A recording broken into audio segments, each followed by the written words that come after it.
एक दिन कृष्ण को सुलाकर यशोदा उनके लिए मक्खन मथ रही थी।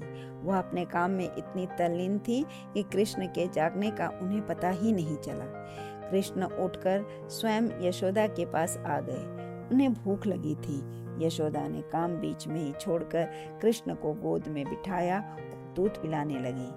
थोड़ी ही देर में अचानक उन्हें ध्यान आया कि उन्होंने चूल्हे पर दूध उबलने के लिए रखा था और वह उबल कर गिर रहा है।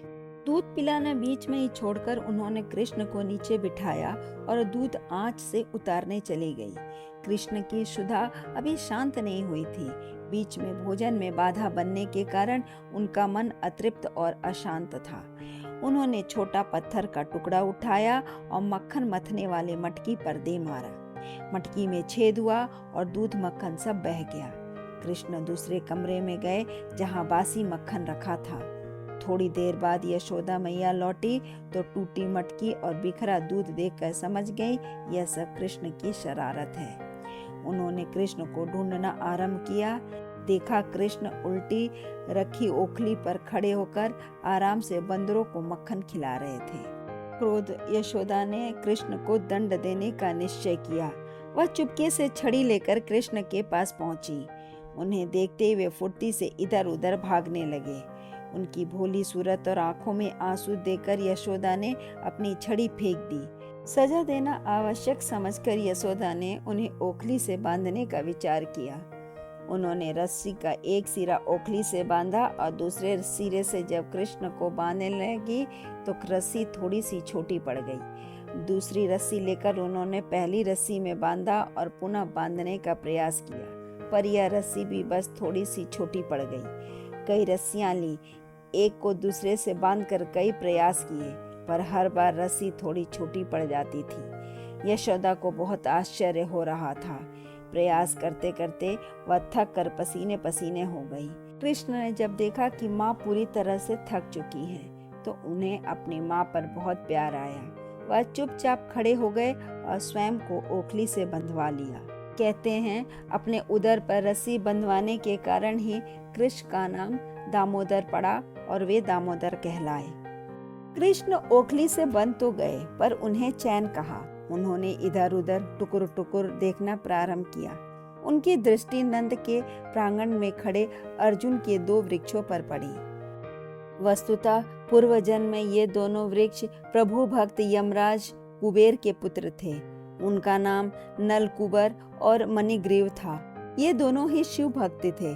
धन, सौंदर्य और ऐश्वर्य की अधिकता ने उन्हें घमंडी बना दिया था। बुद्धि भ्रष्ट हुई और स्वयं को अजेय समझने लगे। एक दिन मदिरांध होकर निर्वस्त्र अवस्था में गांधर्व कन्याओं के साथ सरोवर में क्रीड़ा कर रहे थे। तभी संयोगवश नारद उधर से गुजरे। गांधर्व कन्याओं ने लज्जावश तथा ऋषि के श्राप के भय से तुरंत वस्त्र धारण किए, पर मदिरांध होने के कारण कुबेर पुत्र यूं ही खड़े रहे। क्रुद्ध नारद ने उन्हें श्राप देते हुए कहा, मेरे भक्त कुबेर के ये पुत्र हालांकि अच्छे परिवार से हैं, पर गलत कार्यों के कारण वे दुस्साहसी और अशिष्ट हो गए हैं। मैं इन्हें वृक्ष बनने का श्राप देता हूँ। इनकी स्मृति बनी रहेगी और श्री कृष्ण के स्पर्श से इनका उद्धार होगा। इस प्रकार दोनों कुबेर पुत्र 2 अर्जुन के वृक्षों में परिवर्तित होकर यमलार्जुन नाम से विख्यात हुए।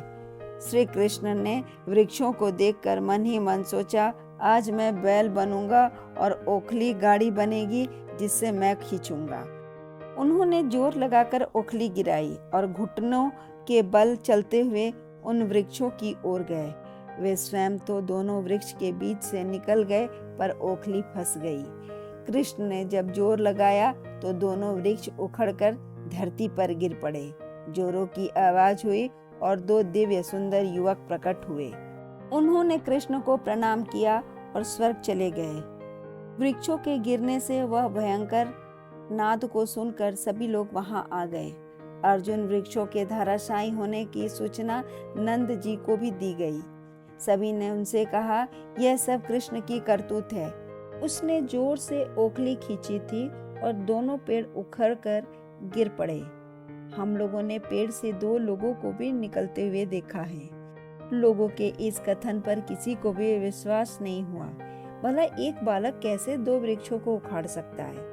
उन्होंने देखा कि कृष्ण अभी भी ओखली से बंधे हुए हैं और नंद जी ने कृष्ण के बंधन खोले और लोगों की अविश्वसनीय बातों को अनसुना कर दिया। कहानी अच्छी लगी तो लाइक करें, सब्सक्राइब करें और शेयर करना ना भूलें। धन्यवाद।